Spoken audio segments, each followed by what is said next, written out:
The scream came first, thin and sharp across the aspen gold of the ridge, and then came the drumbeat of hooves gone wild with panic. Fannie Fairchild's horse, a spirited bay mare named Thistle, had bolted the moment the rattlesnake buzzed beneath the willow scrub, and now she was carrying her rider straight toward the swollen crossing of the Silver Fork River, where 3 days of hard rain in the high country had turned a gentle ford into a brown, churning throat of water. Fannie hauled on the reins with both hands, her voice cracking as she shouted for the mare to ease, to stand, to hear her. But Thistle's ears were flat and her eyes were white-trimmed, and the animal had decided that the only safety left in the world was on the far side of that water, storm or no storm. The bridge lay a half-mile downstream, too far to reach now, and the low ford ahead looked deceptively calm beneath its skin of drifting yellow leaves, the current beneath hidden and merciless. Calvin Brooks heard it before his foreman did. He always heard things first these days, ever since the fire 3 years back had taken his sight and left his ears to do the work of 2 men. He sat his horse, Samson, on the ridge trail above the Brooks range, his foreman Silas Grier beside him counting fence posts aloud in a flat, bored voice, when the scream rolled up out of the canyon and struck Calvin like a hand against his chest. "Someone is in trouble at the ford," Calvin said, already turning Samson's head with his knee. "That is a fair piece of rough trail, Mr. Brooks," Grier said, and there was that note in his voice, the one Calvin had come to recognize over 3 blind years, the note that said a careful man ought to sit still and let sighted men handle sighted problems. "You do not know that ground well enough to run it. Let me go." "You will lose 2 minutes arguing with me that you have already spent," Calvin answered, and gave Samson his heel. The gelding surged forward, sure-footed on a trail Calvin had ridden 1,000 times before the fire took his eyes, and 100 times since, memorizing every root and stone by feel and echo. Grier's protest chased him down the slope, something about the loose shale by the old cottonwood, something about broken necks, but Calvin was not listening to warnings anymore. He was listening to the water and to the voice. "Hold on," he shouted into the wind, not knowing yet who he called to, only that a rider was in danger and his own horse remembered this canyon in its bones. "Talk to me, keep talking, I am coming." For one terrible moment there was only the roar of the river. Then a woman's voice answered, ragged with fear but strong underneath it, carrying an accent that rolled its vowels the way his father's old drover from Aberdeen used to talk. "My horse will not stand. She means to cross and the water is high. I can feel it pulling at her legs already." "Do not let her fight the current sideways," Calvin called back, guiding Samson down the last switchback by the sound of the water, and the memory in his legs of exactly how steep this bank fell. "Turn her nose upstream and let her drift down as she swims. Do not let her broadside the current or she will roll." "How am I meant to turn a horse who will not listen to me?" "Talk lower," he said, "slower. Horses hear panic before they hear words. Speak to her like she is already safe." There was a pause, and then her voice dropped, and even fighting for her life in cold water she found some reserve of steadiness that struck Calvin harder than the spray now hitting his face as Samson splashed into the shallows at the ford's edge. "There now, Thistle, there now, my girl. We are only having ourselves a swim, nothing to fret over. Easy now, easy." Calvin drew Samson up at the very lip of the current, close enough that he could feel the cold breath of the river on his boots, and he held out his hand into the empty air where his ears told him she must be. "I am here. Reach for my voice, not my hand, until you are close enough to see it. I cannot see you to guide you in. You are blind." It was not a question so much as a fact arriving all at once, but her voice did not waver from its work, did not stop soothing the terrified mare even as she said it. "I am," he said, "and my horse has crossed this water more times than I can count, and he trusts me, and I am asking you to trust me too. Turn her toward the sound of my voice." Something in the current shifted, a heavier splashing, the mare finding her feet on the gravel bar Calvin knew lay just there, the one that had saved a dozen cattle drives in his father's day. He heard the woman gasp as her horse lurched up out of the deep water onto the shallow shelf, heard her half sob with relief, and then her mare was beside Samson, shoulder to shoulder, both animals blowing hard. "You are safe," Calvin said. "You are on the bar now. Walk her straight up the bank behind me, slow, and do not let her bolt again once her feet are under her. She will want to run off the fright." Fannie Fairchild did exactly that, guiding her trembling mare up the bank in Samson's wake. And only when both horses stood shivering and blowing on solid ground did she let herself look properly at the man who had ridden down a canyon trail he could not see to pull her voice out of a flood. He was younger than she expected for a man who spoke with such calm authority, dark-haired under a weathered hat, a fresh scar tracing pale along his jaw and temple where fire had once licked close to bone, and his eyes were open and turned toward her, brown and clear and utterly sightless, fixed slightly past her shoulder in the way of a man who has learned to face sound instead of light. "You are hurt nowhere?" he asked. "Only my pride," she said, and heard her own voice shake despite her best effort to steady it. "And perhaps my thanks are owed twice over, once for the horse and once for the fact you rode down here at all." "You have a strong voice," he said simply. "It carried well enough over that water. What is your name?" "Fannie Fairchild." "Calvin Brooks," he said, and something in the way he said it, unhurried, certain, made her feel as though he had already decided she was worth remembering. "You are new to this canyon. I would know that voice if I had heard it before." 3 years come spring," she said. "My father took up land on the north bench above Larkspur Creek before he passed. My brother Rory and I have kept it since." Silas Grier came pounding up on his own horse then, breathless, his face dark with a fury he did his best to smooth into concern the moment he saw Calvin unharmed. "Mr. Brooks, that was a fool's ride. You might have broken your neck on the shale there, or worse. And for what? Some stray woman's horse."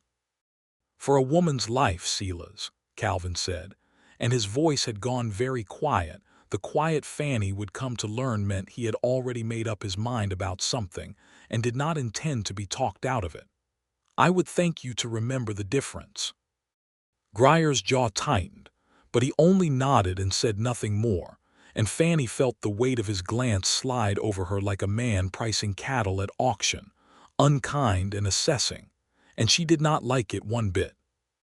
The canyon they had all made their homes in was called Larkspur Canyon by the few hundred souls who lived along its length.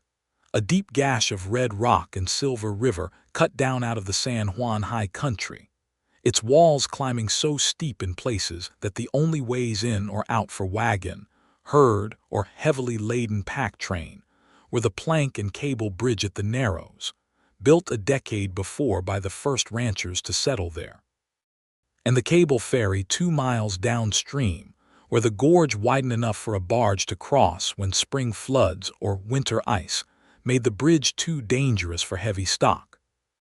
Whoever held the charter on that bridge and that ferry held, in a very real sense, the throat of Larkspur Canyon in his hand, for no rancher could drive cattle to the railhead at Ridgeway, 30 miles east, nor bring in flour, powder, or medicine from the same direction, without crossing one or the other. That charter belonged, this particular autumn of the year 1885, to a narrow, watchful man named Ezra Prout, who collected his tolls with a ledger book and a shotgun, and answered, though few in the canyon knew it yet, to the interests of the Continental Land and Cattle Company, whose principal owner, Jonas Wren, had been buying up brands and quietly altering herd counts across 3 counties for the better part of 2 years. Calvin Brooks did not know it either, not fully, not yet, though he had begun 3 years before, in the black months after the barn fire took his sight, to feel a certain wrongness in the tally of his own cattle each fall, a shortfall his foreman Silas Grier always explained away with talk of wolves, or winterkill, or strays lost to the breaks along the river, explanations that had always satisfied him before because he had no way to check the figures himself. And because Silas Grier had ridden for the Brooks family, since Calvin was a boy learning to rope off his father's saddle. It was for this reason, more than any other, that Calvin Brooks found himself, 3 days after the flood at the ford, sending word by his hired boy up to the Fairchild croft, asking whether Miss Fairchild might do him the kindness of riding down to supper, as thanks for her fortitude at the river, and whether, if it were not too great an imposition, she might be willing to look over some figures in his ledger book, for he had heard she kept her own accounts sharp as any man in the territory. And his eyes, he said with the dry humor that would come to undo her heart entirely, were not what they used to be. Fanny came down from the north bench on a clear October afternoon, with the aspens along the creek burning gold against a sky so blue and cloudless, it seemed impossible that anyone could ever call this beautiful country dangerous. She brought Rory with her, 16 years old and all elbows and curiosity, because she did not yet trust a strange rancher's supper table enough to leave her brother home alone, not after 2 winters of watching how quickly a family without men or money could be pushed off land in this territory. Calvin's house surprised her, low and long and built of good stone with a wide porch that faced west toward the canyon rim, tidy in a way that spoke of careful habit rather than a sighted eye, every chair in its place, every path marked by a low rope rail. Calvin had strung himself so his hands could find the way from door to barn to well without asking anyone's help. "You have built yourself a house that does not need eyes to run it," Fanny observed, before she had thought better of saying so plainly. "I built it because I got tired of tripping over the housekeeper's mending basket," Calvin said, and the corner of his mouth turned up in a way that made Rory laugh out loud, delighted, and made Fanny's own guarded heart loosen just a fraction. Supper was simple, roast beef and potatoes and Mrs. Alsop's good brown bread, and afterward Calvin brought out his ledger, a heavy book bound in leather, its pages marked along the edges with small notches he had cut himself so his fingers could find each season's entries by feel. "Silas reads me the figures every quarter," Calvin said, laying his hand flat on the closed cover. "I trust him. He has been with my family 15 years. But a man who cannot see the page has only the voice that reads it to him, and I find myself wondering more and more whether I ought to have a second voice check the first." "You want me to read your books," Fanny said slowly, "against your own foreman's word." "I want the truth of my own herd," Calvin said. "I do not care whose voice carries it to me so long as it is honest. Yours struck me as an honest voice the day I heard it over that river. I have not had cause to doubt that judgment yet." She should have refused. She knew even then, with the plain good sense that had kept her and Rory alive and fed for 3 hard years, that reading a rich rancher's private books was the kind of favor that made enemies faster than friends, especially for a woman with no husband and no standing beyond her own 2 hands. But there was something in the quiet trust of him, sitting there with his sightless eyes turned toward the sound of her breathing, that she could not bring herself to turn away. "I will read them," she said. "But you should know, Mr. Brooks, that if I find your foreman has been careless with the truth, I will tell you plainly, and you may not thank me for it." "I will thank you regardless," he said. "I have had enough of comfortable lies to last me the rest of my blind life." It took her 3 evenings, spread across 2 weeks of visits that grew, without either of them quite naming it, into something looked forward to rather than merely endured, before Fanny found the thread that would unravel everything. The Brooks brand was a simple circle B, burned high on the left hip, easy to read and hard to forge cleanly.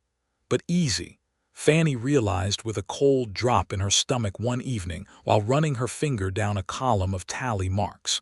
To alter into a Wren Company brand of an open W if a man knew his iron work, and was not too particular about scarring.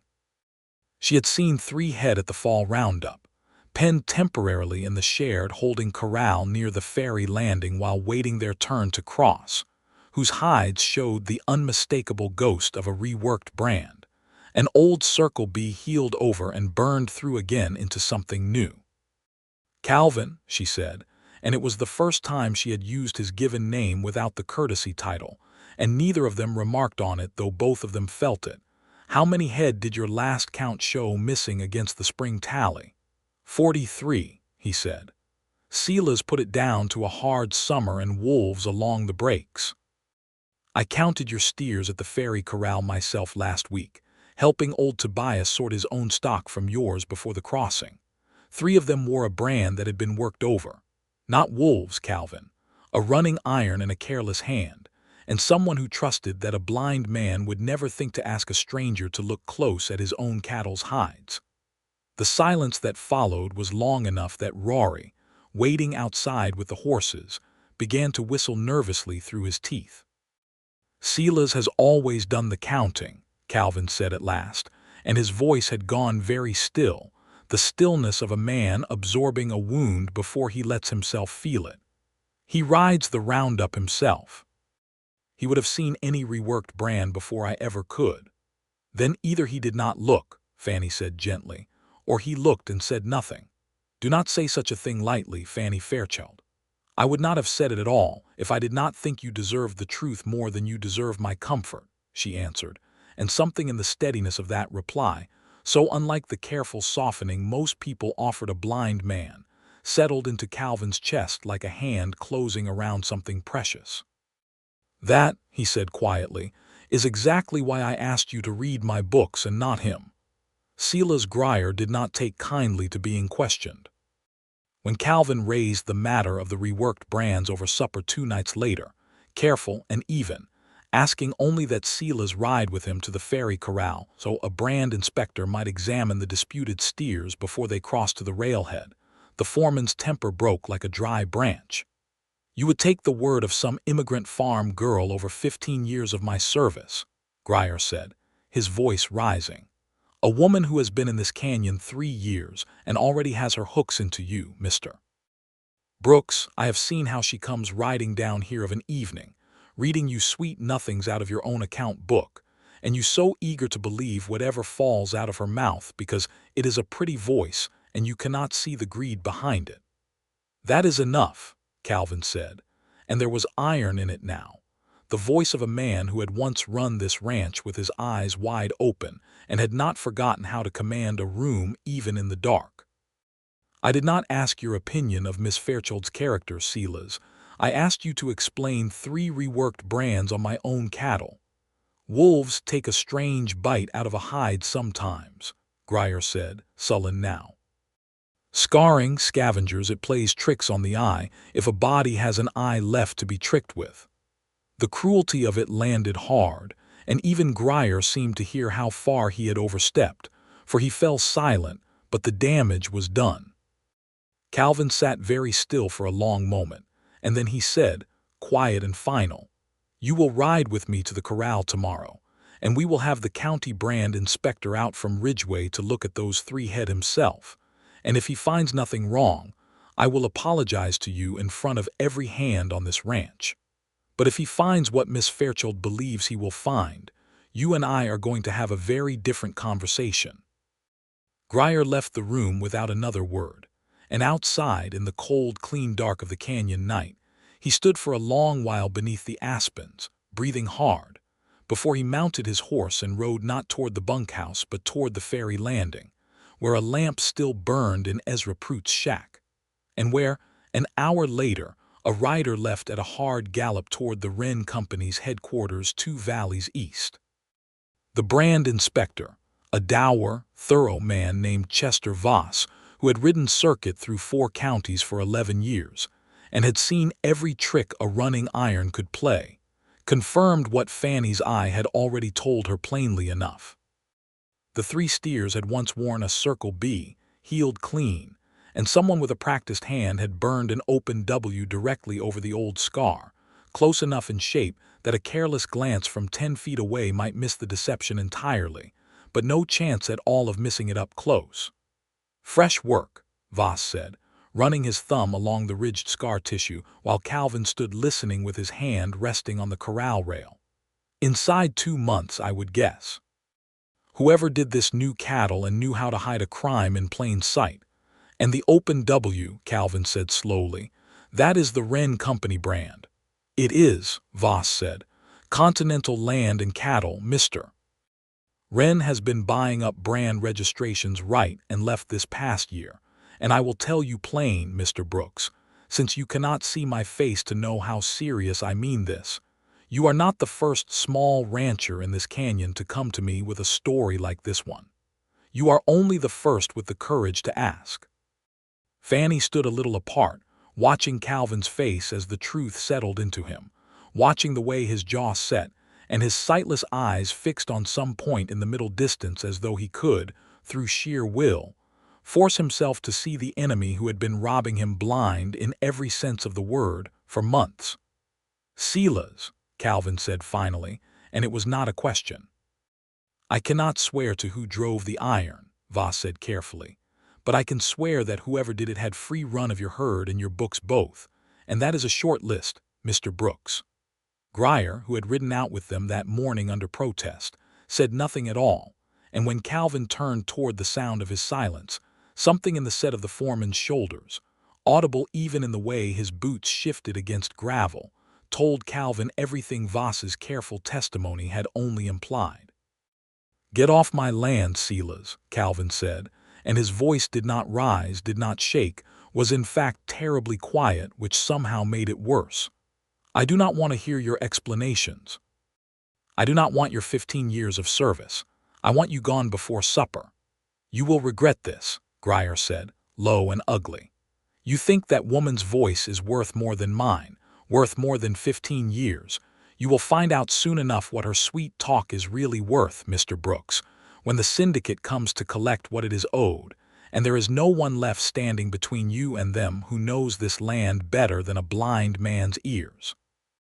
He rode off that afternoon, and though Calvin told himself the matter was settled, he would learn within the week just how much worse a wounded, vengeful man could make things when he still held a card no one else at the table knew he was holding.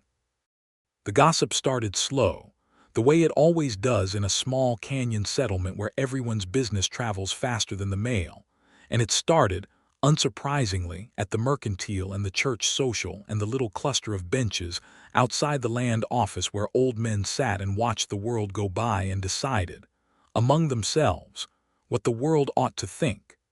Silas Grier, it seemed, had wasted no time finding sympathetic ears.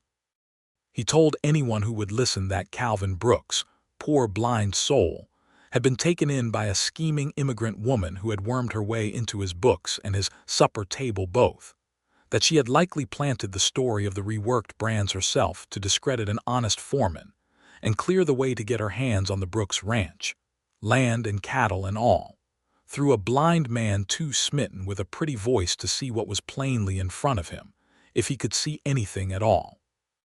It was cruel, and it was largely nonsense, but it had just enough of the shape of plausible scandal that it took root the way weeds do in good soil, and Fannie felt its effects within days. The mercantile owner's wife, who had always greeted her kindly enough, grew suddenly cool and busy whenever Fannie came in for flour and salt. Two women from the church sewing circle, who had once invited her to join their Tuesday gatherings, stopped inviting her at all. Worst of all, when she rode to the ferry landing to arrange passage for the fall wool clip she needed to sell before winter closed the high passes, Ezra Prout looked at her with a thin, unpleasant smile and told her the ferry schedule was full for the next 2 weeks, and perhaps she ought to try the bridge instead, though the bridge, as they both knew perfectly well, could not bear the weight of a loaded wool wagon. "You are punishing me," Fannie said flatly, "because Silas Grier has been telling tales." "I run a business, Miss Fairchild," Prout said. "I take who I take, and I do not answer to gossip, mine or anyone else's. Try again after the frost, perhaps things will have opened up." She rode home that evening with her jaw set, and her eyes stinging with an anger too fierce to let become tears, and she did not go down to Calvin's house that week, nor the next, though she told herself it was only because she was too busy shearing and salting hay before the weather turned, and not at all because some small, wounded part of her had begun to wonder whether Grier's poison held some grain of truth, whether the whole canyon was right to look at her sideways. A woman alone with a rich blind man's trust and no husband to make it respectable. Calvin, for his part, heard the gossip too, carried to him in careful, worried tones by his housekeeper Mrs. Also, who loved him like a son and feared for him accordingly, and by well-meaning neighbors who stopped by under the pretense of business to warn him, gently, that a man in his position, unable to see for himself what he was dealing with, ought to be especially careful about which voices he chose to trust. "She has not been down in 2 weeks," said old Hiram Osler, a rancher from the far end of the canyon who had known Calvin's father and considered himself entitled by that long acquaintance to speak plainly. "Maybe that tells you something, son. Maybe she got what she came for and moved on to easier pickings, now that Silas is out of her way." "Or maybe," Calvin said, more sharply than he intended, "she has heard the same ugly talk I have heard, and does not care to subject herself to it for my sake, when I have done nothing yet to prove to her that I am worth the trouble." He sat alone on his porch that evening, listening to the wind move through the dying aspen leaves, and found himself, for the first time since the fire took his sight, wishing desperately that he could see a face, could read in the lines of it whether a person spoke truth or performance, could judge for himself instead of trusting entirely to the honesty of a voice. And then he thought of Fannie Fairchild at the flooded ford, steadying a terrified horse with nothing but the calm in her own throat, and he understood with sudden and total clarity that a voice was in fact the truest thing a person owned, harder to fake than any face, and that his had never once in all their hours together rung false. He rode up to the north bench the next morning, alone, guiding Samson by memory and the sound of the creek, and found Fannie in her yard mending a fence rail, Rory nowhere in sight, off tending the sheep on the high pasture. "You have not come down," he said, without preamble. "I did not think I was wanted," she said, and her voice was tight in a way he had not heard before, guarded, hurt. "Or rather, I thought perhaps I was wanted too much in the wrong way by too many wagging tongues in that canyon, and I did not care to give them more to chew on." "I do not care what the canyon chews on," Calvin said. "I care whether you believe what they are saying about you." There was a long pause, and he heard her set down her hammer, heard her boots shift in the dirt, heard, finally, the small, unsteady breath of a woman fighting back tears she was too proud to let fall in front of him. "I have spent 3 years proving to this canyon that a woman alone, an immigrant with no husband and no fortune, could hold on to her father's land and raise her brother right and owe nothing to anyone's charity. I will not let them turn me into some scheming creature who traded her honesty for a rich man's supper table." "Then do not let them," Calvin said simply. "Come back down, read my books, sit at my table, let them talk. I have found, in 3 years of blindness, that people will always find something to say about a man who cannot defend himself with his eyes, and I have stopped caring what most of it amounts to. I would rather have your voice in my house, honest and unafraid, than every approving whisper in this canyon." Fannie crossed the yard and stood close enough that he could feel the warmth of her, and when she spoke again her voice had steadied. "You are a very stubborn man, Calvin Brooks. I am told it runs in the family," he said, and for the first time in 2 miserable weeks he smiled, and so, though he could not see it, did she. The harvest dance was held that year at the Larkspur Grange Hall, as it was every October before the high passes closed for winter, and it drew nearly every family in the canyon, rich rancher and small homesteader alike, for one last night of fiddle music and cider and courting before the snow settled in and turned neighbors into distant memories for 4 or 5 long months. Fannie almost did not go, half convinced the gossip would follow her through the door like a bad smell, but Rory begged to attend, having lately developed an interest in a mercantile owner's daughter, and in the end her own stubborn refusal to be shamed out of her own community's celebrations won out over caution. Calvin arrived with Mrs. Alsop as his escort, dressed in a dark coat that fit him well and made more than one young woman in that hall glance twice in his direction, despite the scar at his temple, or perhaps a little because of it. For there was something in a blind rancher who had once run into a burning barn to save his horses that struck the romantic imagination of every soul present. He found Fanny's voice before he found anyone else's, picking it out of the crowd's murmur the way a man picks out a single bird call from a whole forest of noise, and he crossed the room toward it with a directness that made several onlookers whisper behind their hands. "Miss Fairchild," he said, "would you do me the very great honor of a dance, assuming you can tolerate a partner who will occasionally step upon your feet?"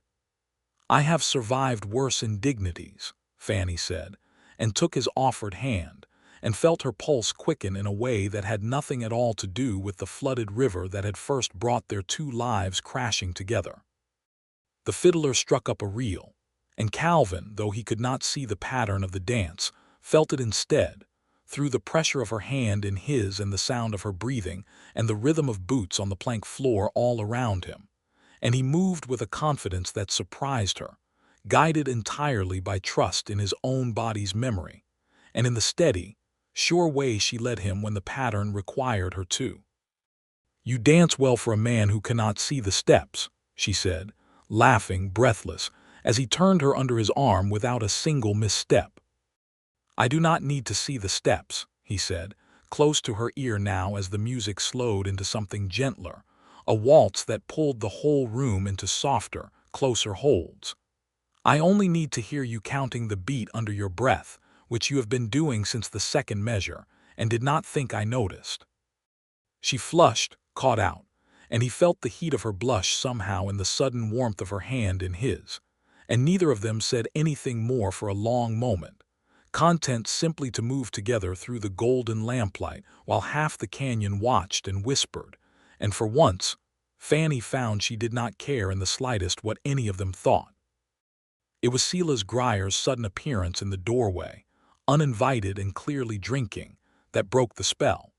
He had been seen little in the settlement since his dismissal, rumor placing him variously at a saloon in Ridgeway or riding for Wren's outfit outright, and his arrival now, swaying slightly, his eyes fixed on Calvin and Fanny still standing close together at the center of the floor, silenced the fiddle within moments.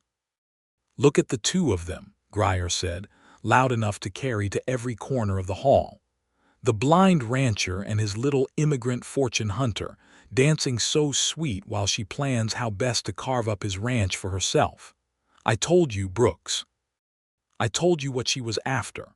"You told me a great many things, Silas," Calvin said, his voice carrying easily across the sudden hush, calm in a way that made the room's tension worse rather than better, most of which turned out to be lies to cover your own thieving.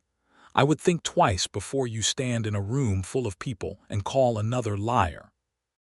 "Ask her," Grier pressed, turning unsteadily toward the crowd. "Ask her how convenient it was that she discovered those brands right when it suited her to discredit me. Ask her what she stands to gain from a blind man's trust." Fanny stepped forward before Calvin could answer, and her voice, when it came, was not raised in anger but pitched low and clear and utterly without fear, the same voice that had once calmed a terrified horse in a flood. "I stand to gain nothing from Calvin Brooks that I have not already earned honestly, Mr. Grier, which is more than can be said for you, and everyone in this hall knows it, because Chester Voss, the county brand inspector, confirmed with his own 2 eyes what my 2 eyes had already found. You are the thief here, not I, and drunk accusations shouted in a dance hall will not wash that stain off you." A murmur ran through the crowd, and Fanny saw, with some satisfaction, more than a few faces turned from sympathy for Grier toward something closer to disgust, for word of the brand inspector's confirmation had, in fact, already begun quietly circulating, and Grier's public tantrum was doing more to convict him in the court of Canyon opinion than any of Fanny's private defenses ever could have. Grier seemed to sense the tide turning against him even through his drink, and his face twisted with a fury that had nowhere left to go. "You will all see," he said, backing toward the door. When Wren's men come to collect what is owed him, you will all see who was right. He stumbled out into the night, and the fiddler, after a moment's uncertain pause, struck up the reel again, and the dance resumed, a little subdued but determined not to let one bitter man ruin the last good night before winter. Calvin found Fanny's hand again in the returning music.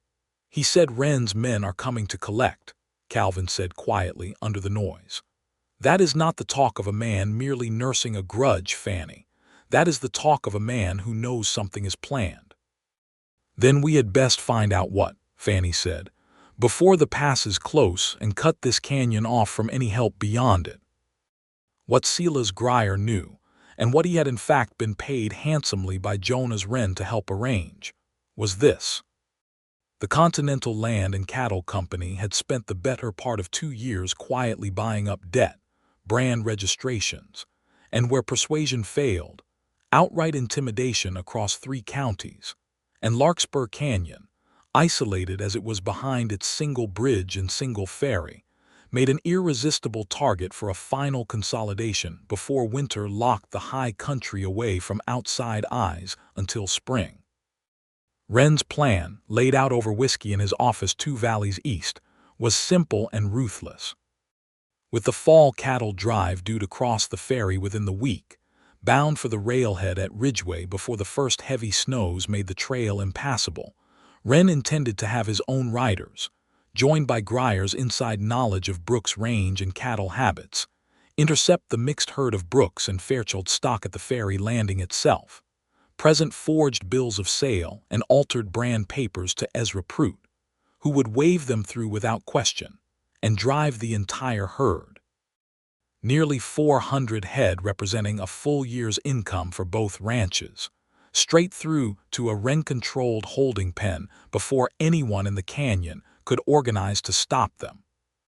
Worse, Grier had already set in motion a second scheme, quieter and more legally dangerous, filing papers with the territorial court in Ridgeway, requesting that Calvin Brooks be declared incompetent to manage his own affairs on account of his blindness, with Grier himself, as the ranch's longtime and supposedly loyal foreman, prepared to step forward as court-appointed guardian of the estate, a role that would deliver the entire Brooks Ranch into Wren's effective control, without a single shot fired or a single honest sale made. It was Chester Voss, riding back through the canyon on other business, who first got wind of the guardianship filing and rode hard for the Brooks Ranch to warn Calvin, arriving 2 days after the dance with dust still thick on his coat. A judge named Harmon Steele is set to hear it in Ridgeway inside the week, Voss said, standing in Calvin's parlor with his hat in his hands. Steele has a reputation for finding in favor of whoever fills his pocket deepest, and Wren's pockets are deep indeed. If you do not appear yourself, and appear capable, Mr. Brooks, I fear the ruling will not go your way.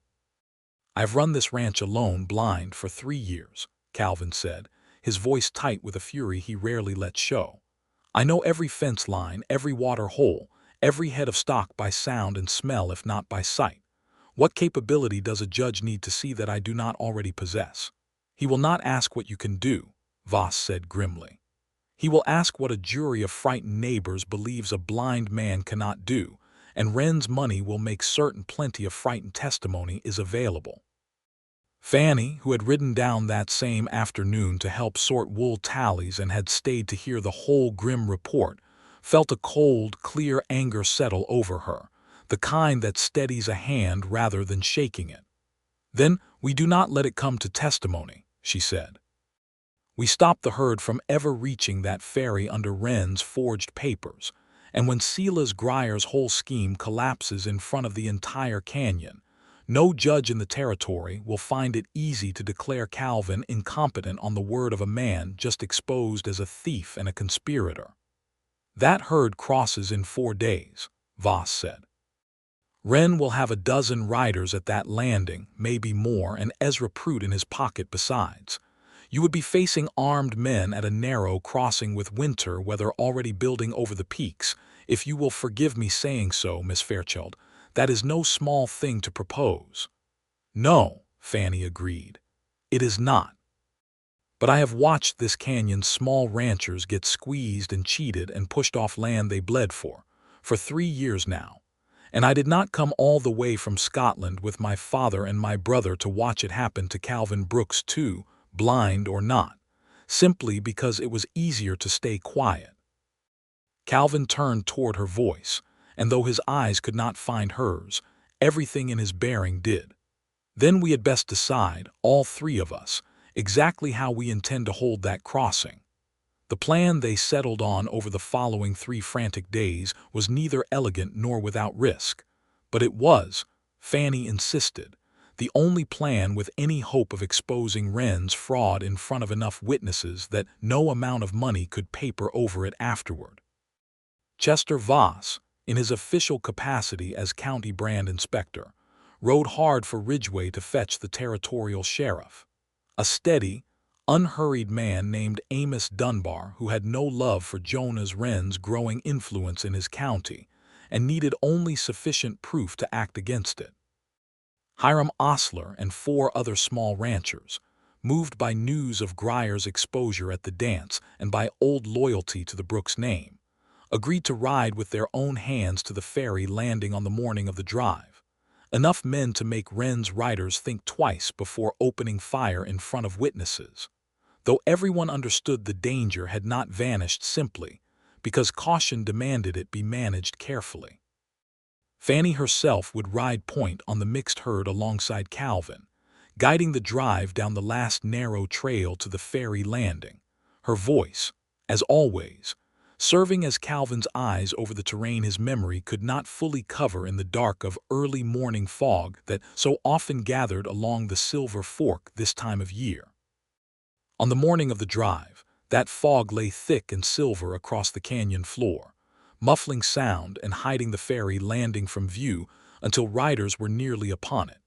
And it was into that blind, dangerous quiet that Calvin and Fannie led 400 head of lowing, uneasy cattle down the last grade toward the crossing, with Rory and 2 of Calvin's remaining loyal hands pushing drag behind them. Wren's riders are already at the landing, Fannie said quietly, her voice pitched only for Calvin's ears as Samson picked his way down the trail beside her mare. I can see lantern light through the fog and men standing, more than I would like. How many? Calvin asked. 8, perhaps 10. And Grier among them, I would know his voice anywhere now. Osler and the others, not yet in sight. They were to come the low trail from the east. It will take them longer in this fog. Calvin's jaw tightened, and for one long moment the old habit of caution, the years of trusting Grier's counsel before this whole ugly business unraveled it, rose up in him like a ghost, whispering that perhaps they should hold the herd back, wait for full daylight, wait for Osler's guns to arrive first. But he thought of every warning Grier had ever given him that had turned out to be a lie built to serve Grier's own theft, and he thought of the steady, fearless voice beside him now, the same voice that had once talked a drowning horse to safety, and he found, with a certainty that settled all doubt at once, that there was no other voice in this canyon or any other he trusted more. We go forward, he said.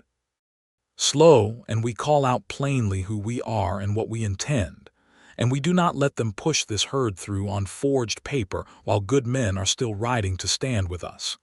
Tell me exactly what you see, Fannie, every step, and I will tell you exactly what I need from you. They came down out of the fog together at the head of the herd, and Ezra Pruitt's lanterns threw long, wavering shadows across a landing, crowded with hard-faced riders Fannie did not recognize, save for Silas Grier, sitting his horse near the ferry cable winch with a rolled paper in his hand, and an ugly satisfaction already settling over his features at the sight of them. "Brooks," Grier called out, "you are blocking the crossing. Mr. Wren has purchased this herd fair and square, papers signed and witnessed, and Ezra here has already cleared it for the ferry. Step your riders back and let the drive through." "Purchased from whom?" Calvin called back, his voice carrying clear and hard across the fog-muffled landing. "I have signed no bill of sale, and I do not believe Miss Fairchild has either. Whose signature is on that paper, Silas?" A man does not need your signature when he has your foreman's authority to act on your behalf, Grier said, which the court will confirm within the week, once Judge Steele hears how a blind man cannot possibly manage his own herd's business.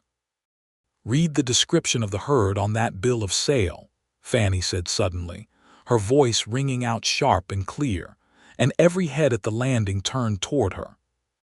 Read it aloud, Silas Grier, in front of every witness here, so we may all judge for ourselves whether it matches 400 head of mixed Brooks and Fairchild cattle standing right in front of you, or whether it describes something else entirely, drawn up in an office 2 valleys away by a man who has never once laid eyes on this herd.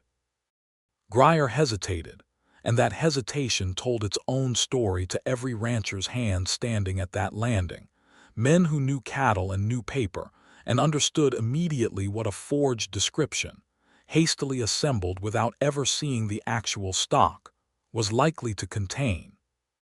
It was at that moment, with the fog beginning to lift under the climbing sun, and the first riders of Hiram Osler's party emerging from the eastern trail, with rifles resting easy but visible across their saddles, that Ezra Prout, weighing the sudden shift in numbers and the sudden very public scrutiny of his own role, made the calculation that his charter and his neck were worth more than Wren's continued goodwill. I will need to see that bill of sale matched against the actual brands before this herd crosses my ferry, Prout announced loudly, stepping back from the winch mechanism, and I will need Mr.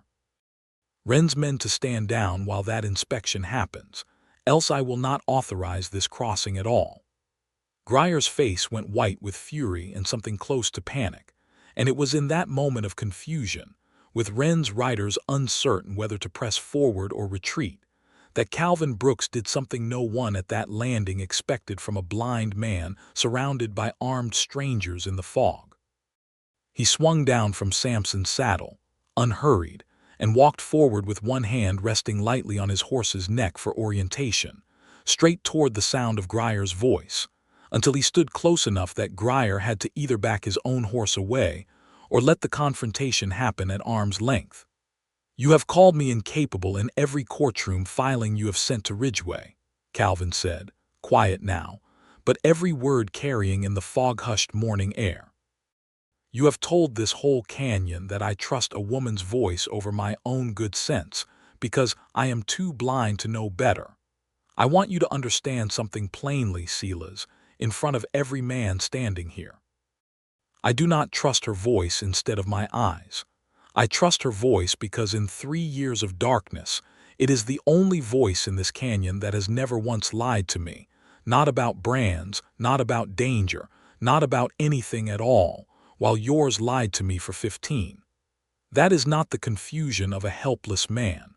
That is the clear judgment of one. The silence that followed was broken only by the shifting and lowing of 400 head of cattle and the distant call of a hawk somewhere above the canyon rim. And into that silence Sheriff Amos Dunbar rode down from the eastern trail with Chester Voss at his side, having ridden through the night from Ridgeway on Voss's urgent word, and the sight of a territorial sheriff's badge did more to settle the matter than any amount of further argument might have managed. I will be taking that bill of sale, Mr. Grier, Dunbar said, dismounting with the unhurried authority of a man who had broken up worse standoffs than this one, and I will be having a long conversation with you, and with anyone here riding for Mr. Wren, about forged brand papers and a guardianship petition built on lies a brand inspector is prepared to swear against under oath. Mr. Wren's men are welcome to ride home now, unless they care to join their employer in whatever trouble is coming his way. Wren's riders, faced with an armed sheriff, a suddenly uncooperative ferryman, and the arrival of 5 more ranchers with rifles, chose the wiser path and turned their horses back east without further protest, leaving Silas Grier alone at the landing to face a reckoning 3 years in the making. He was arrested within the hour on charges of cattle theft and fraud, and the guardianship petition, once Chester Voss's sworn testimony reached Judge Steele's ears alongside Sheriff Dunbar's own account of events at the ferry, collapsed within the week, dismissed with something close to embarrassment by a judge suddenly eager to distance himself from any appearance of favoring Jonas Wren's interests. Jonas Wren himself, facing charges of fraud and conspiracy across 3 counties, once the full extent of his brand alterations came to light through Voss's careful investigation, fled the territory before formal charges could be filed, and though he was never brought fully to justice, his Continental Land and Cattle Company collapsed within the year, its illegally acquired brands and holdings returned, piece by contested piece, to the small ranchers from whom they had been stolen. The herd crossed the ferry that afternoon under a clean autumn sun that had finally burned the last fog off the water, 400 head of Brooks and Fairchild cattle moving steady and unhurried across the cable barge toward the railhead trail beyond, and Calvin Brooks stood at the landing with Fannie beside him, listening to the familiar sounds of a successful drive, the creak of the ferry cable, the lowing of cattle, the shouts of satisfied hands, and beneath it all, closer than any other sound in that whole wide canyon, the steady breathing of the woman who had, in every way that mattered, become his eyes. "You never once hesitated back there," he said quietly, "even with rifles in the fog and Wren's men not 10 feet from us." "I was terrified," Fannie admitted. "But I have found, since the day I pulled a horse out of a flooded river with a blind man's voice guiding me from the bank, that fear is a great deal easier to carry when someone trusts you enough to lean on your judgment instead of doubting it at every turn." "I have leaned on a great many voices in 3 years of darkness," Calvin said, turning to face her fully, close enough now that she could feel the warmth of him despite the cold autumn air off the water. Grier's voice, out of old habit and misplaced loyalty. "My own fear, more often than I would like to admit. But yours, Fannie, yours I have trusted from the very first moment I heard it over that flood, and every single time since when a wiser or more cautious man might have hesitated, I chose to trust it again, and it has never once led me wrong." "Calvin," she started, but he reached for her hand, found it easily now, having learned every line and callous of it over these past weeks of shared ledgers and shared danger, and held it steady between both of his own.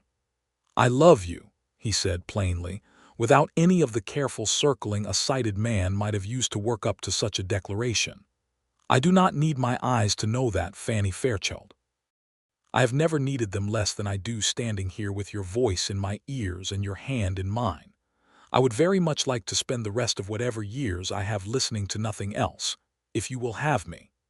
Fannie felt tears rise, unashamed this time, and did not bother to hide them, for there was no one at that landing left to gossip cruelly about a woman who loved a man honestly and openly, in front of the whole canyon that had once doubted her.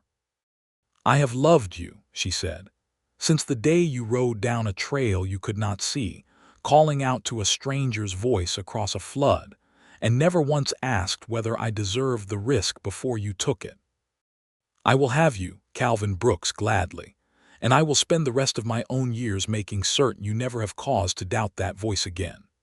He kissed her then, there at the ferry landing with the last of the season's cattle crossing behind them and the aspens burning gold along the canyon walls, and neither of them noticed, or particularly cared, that Rory and Hiram Osler and half a dozen other ranchers stood watching with wide grins and not a single unkind word among them. They married 3 weeks later, in the small clapboard church at Larkspur Settlement, on a morning when the first true snow of the season had already dusted the high peaks white, closing the passes for winter, and settling the whole canyon into the quiet, insular safety that would carry its people through until spring. Fannie wore her mother's good blue wool dress, brought all the way from Scotland in a trunk that had crossed an ocean and half a continent to end up here, in a stone canyon in the Colorado mountains, and Calvin wore the same dark coat he had worn to the harvest dance, and when Reverend Colby asked whether he took Fannie Fairchild to be his lawfully wedded wife, Calvin answered with a certainty that carried clear to the back of the small, crowded church. "I do, and gladly, for I have trusted her voice above every warning I was ever given, and I have never once had cause to regret it, and I do not intend to start regretting it now." The gathered crowd laughed warmly at that, and Fannie, laughing too through happy tears, made her own vows just as steady, and when Reverend Colby pronounced them married, Calvin turned unerringly toward her, guided by nothing more than the sound of her joy, and kissed his bride in front of the whole reunited canyon.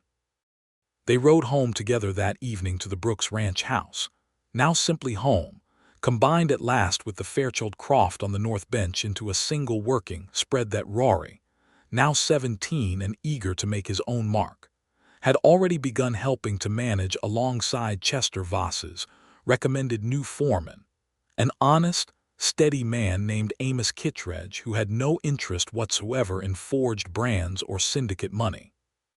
At the flooded ford, now running low and clear under the first hard frost, Calvin drew Samson to a halt, and Fannie, riding beside him on Thistle, understood without being told exactly why he had chosen this spot to stop. "This is where it started," she said softly. "Your voice calling out into a flood, telling a stranger to trust you."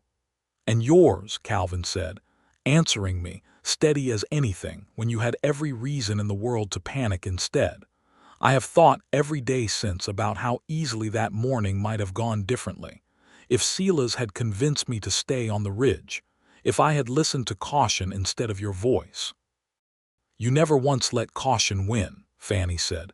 "Not that day, and not at the ferry landing either, when it would have been so much easier to hold back." "I learned a long time ago," Calvin said, reaching across the small gap between their horses to find her hand, sure and unhesitating even in the fading light, that a blind man who waits for certainty before he acts will wait his whole life away in the dark.